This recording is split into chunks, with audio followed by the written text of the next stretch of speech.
focused on Israel, but not only on Israel. But you have picket lines in front of the Manhattan JCC. You have people afraid to show films, to associate with Tony Kushner, for example. You have Theodore Bickel attacked as an anti-Zionist. I mean, so how far can it go when you're attacking sort of Theodore Bickel, sort of who's been involved and engaged in this since before the creation of the state? So we were amazed by that constantly. Go to the audience for some questions right here. How do you guys account for the increasingly strident and repressive response on the part of many people in the Jewish community to any kind of criticisms of Israel? How do you explain it? Yeah, I mean, we've been following it, so we have. The question has to do, how do we explain the increasing stridency of the attempts to eliminate a dialogue and conversation within the Jewish community, particularly on the subject of Israel. And I mean, it has to do with the direction that Israel and the Palestinians are going. And I mean, we're coming up on yet another deadline in September where we believe that things are going to continue to get hot. And but I tend to believe also that it's partly what's going on in American society. That our film is really about American Jews, not so much about Israel in a way, although Israel's kind of the spark for it. That there's an increasing level of negative and bullying discourse that goes on in the United States. What happened at the San Francisco Jewish Film Festival was taking place during the Tea Party summer.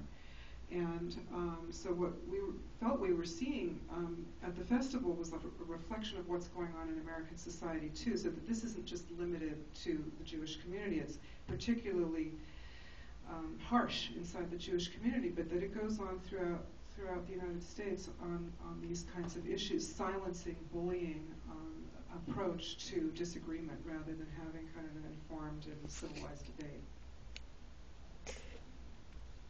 Question in the back. Could you address all these issues in regards to the quote-unquote Arab Spring, the uprisings throughout the Middle East and certain Arab countries? Anything you have about that? The question is about the Arab Spring and how that enters into these discussions.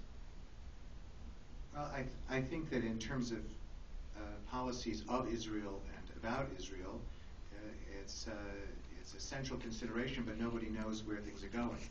So there's lots of speculation. There was clearly discomfort because of this long status quo was being blown away, and the very conservative government in Israel and also labor governments in Israel relied on Mubarak, relied on these stable but anti-democratic regimes for a really long time.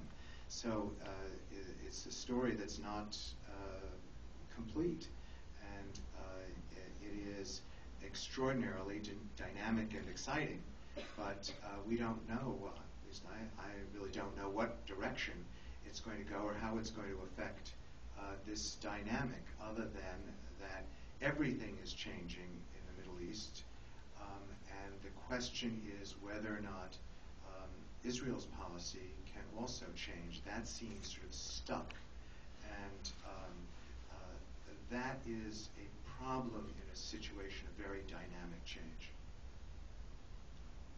Question in the middle? Yes, I don't think the first question was really addressed adequately. I think a lot of the anger comes from the perception that the facts aren't being provided to the audiences. And so a film like the film about Rachel Corrie, you have a speaker who talks about justice and equality, but there's no consideration of justice and equality and what are really the facts in what is going on in Israel. Where's the justice and equality for the people who have suicide bombers and missiles, and that there's just from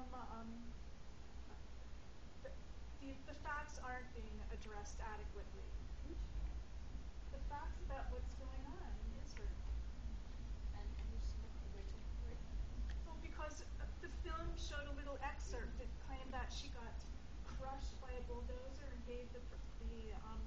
perception that she was run over by the bulldozer. The investigation showed that something dropped from. She was killed, though Yeah. actually it wasn't. I'm Well, just saying that. She was run over. No, The, that's not the way the investigation. Well, there's not that much question that she was killed under a bulldozer. The issue that there's dispute about was that some people on the left claim that it was intentional. When I saw the movie Rachel, it was pretty clear to me that this was an accident from the investigation in the film, which I thought was interesting because the director of the film is clearly sympathetic to this young woman and opposed to the occupation. I think that there's a constant battle over what's one-sided and what are the facts. Really goes on for a very long time, and is very hard to get away from, and ultimately seems to bring us to a stalemate that has gone on now for more than 40 years in terms of the occupation, in terms of the possibility of peace. And what we felt in making this film was that we wanted to make our statement about that stalemate, that this was both intolerable for American Jews as well as for Israelis, but for us in this country, and that it was creating a polarization which was actually bad for Israel. Well, I appreciate your question because it's kind of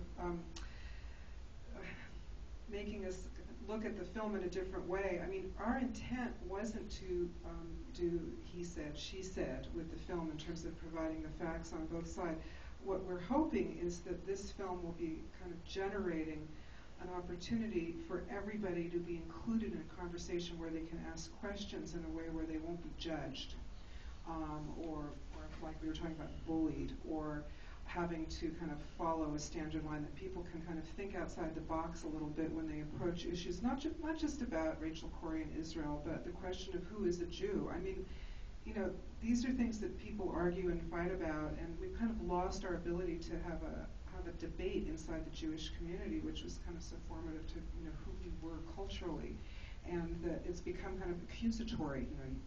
What are the facts, and that we're trying to kind of get outside of that kind of approach, but it's a good place to start with these kinds of questions. Question over here. Yeah, I want to talk a little bit about the structure of the film. We meet your mother and the father. The siblings were talked about. Both of you have siblings that are quite interesting and have been articulate. Their voices are not in the film. The question of secular versus religious is also, you've taken a certain path to present the question to Jews, it seems to me. This film is for Jews. As a non-Jew, I look at it and I see this conversation going in a way I've never been witness to before. It may be happening in a family, but it's now in the theater, which now brings you to the kind of bully aspect. Are people going to even be able to go see your film? Is it going to be able to? We're here watching it tonight, but what kind of resistance? So there's three questions there: the structure, the sibling question, the secular versus religious, and the distribution. Well, the structure was that we felt that there was a lot of different elements to what we wanted to say. We wanted to talk about Jewish identity in the United States. We wanted to talk about questions of uses of the Holocaust. So there was a decision fairly early on that we had to be episodic. We also felt early on that we had to tell stories about where we had to be in the film. We had to sort of show ourselves, and also to show where we were coming from with our families. And then we also decided not to involve other people, just sort of to tell what our families meant to us, more or less, because we have great, wonderful families, and they have a lot to say, and we were already finding ourselves that these stories were getting too long and out of hand. And the third question was, how is it going to be seen by in theaters now? One of the things that we were hoping is that we don't think there are that many this kind of film that are actually dealing with the internal politics of a community. We think that it is an important kind of documentary that should be there should be more documentaries like it. So we wanted to establish that as a kind of a frame for documentary that could be taken up by other communities as well, so that people would not be afraid of showing the internal life and disputes inside a community. Very risky thing to do. And we've also found that there are a lot of non-Jews who are intimidated about intervening or entering this debate about, for example, the Middle East in particular, because they're either afraid of being called anti-Semites, they're afraid of showing their ignorance. And so we've had a number of people saying, thank you for revealing what this is about. I mean, to give you just the most recent big example that was here, City University of New York is obviously not a Jewish institution, although many of us think of it that way. When this guy got up at the trustees meeting and said, don't give an honorary degree to Tony Kushner, I thought not that everyone was saying, oh, he's so left-wing, we're afraid of him. I think that probably what was the reaction of the other trustees in denying him initially that honorary degree was, we don't want to get involved with this Mishigas. This is the Jewish community's internal toxic debate. Let's stay out of it, and therefore let's not, have Kushner. So I think that one of our purposes here is also to entitle people outside of the Jewish community to be able to participate with us and also add their wisdom to whatever the debates are, and also to take it back into their own communities. Well, I'll just add to that also, because this question about who's entitled to speak, I mean, the film is also very much for a younger generation of Jews. The intent of putting our families in the story really was to provide a history, and it just was interesting and worked out that we have this kind of right-wing, left-wing, Zionist, communist utopian drama going on in each of our families, and that what the reaction's been from younger people is that they just didn't know any of this history, and some of these divisions and the polarization that existed, in the past is kind of replaying in subsequent generations. So, the earlier question about is it worse now? Yes, it's worse now in some ways, but McCarthyism was pretty bad also, and the kicking out of communists from Jewish organizations was a pretty intense thing that was going on, and people facing loss of jobs and this kind of thing, and silencing of speech. So history is important, and that was part of the reason that we wanted to include those stories. Time for one more question before we have to turn the theater over to the next screen. Yes, you, sir. I think there's a kind of naivete in the wonderful Jewish willingness to self-criticize and to try to seize on justice, justice shalt thou pursue. You have little idea how ready and sophisticated the Arab plan is to sustain and foment active anti-Semitism. I'm the former president of an international student exchange program. I started my presidency way back in the 60s. Now I'm just a trustee, but here's my point. Israel was a member of that program actively for 45 years. She fell out of the program when the student leaders had to go fight a war and didn't have enough money to pay the dues. Now she wants to be a member again. And she's perfectly ready, and ironically, it's the German local committees who have made her ready, Braunschweig and Cologne and other places. The Arabs who have gotten into the program have made it very clear she's not coming back in. And I think that when we bring to the surface so many of the criticisms, like the unfortunate, terrible death of the young girl under the tractor and such, we're not quite aware of how the Arab students are using that. And I have just day-to-day activity on it. Fortunately, I have a meeting on Saturday with 7 of the national committees from around the world to try to get Israel back in the program. But I think it's a very complex situation in which we, in our willingness to self-abase and self-criticize, aren't aware that we're also giving fodder to those, I'll call them, no I won't, I'll call them students from those nations that want no part of Israel. No part. We don't want to listen to reason, nothing. Well, that's a legitimate criticism that anti-Semitism exists, but I think we pay a terrible price if we shut down all internal debate and all conversation and the conversation that we have with our allies outside of the Jewish community. We're not alone. The Jewish community in the United States has non-Jewish allies and friends, and we can't pretend that we don't have divisions that everyone knows we have anyway. And the price that we're paying is young Jews walking away, and even middle-aged Jews like myself. It's if we can't have an open and honest discussion, we're doing a great disservice to ourselves and to Israel. And I have to say, I'm very connected by my family to Israel, and it's a grave disservice to not be critical of this moment in history. But may I just add one little footnote? I'm sorry. Promote in your effort to get things get back in. I think the other thing, though, is that in terms of your initial question,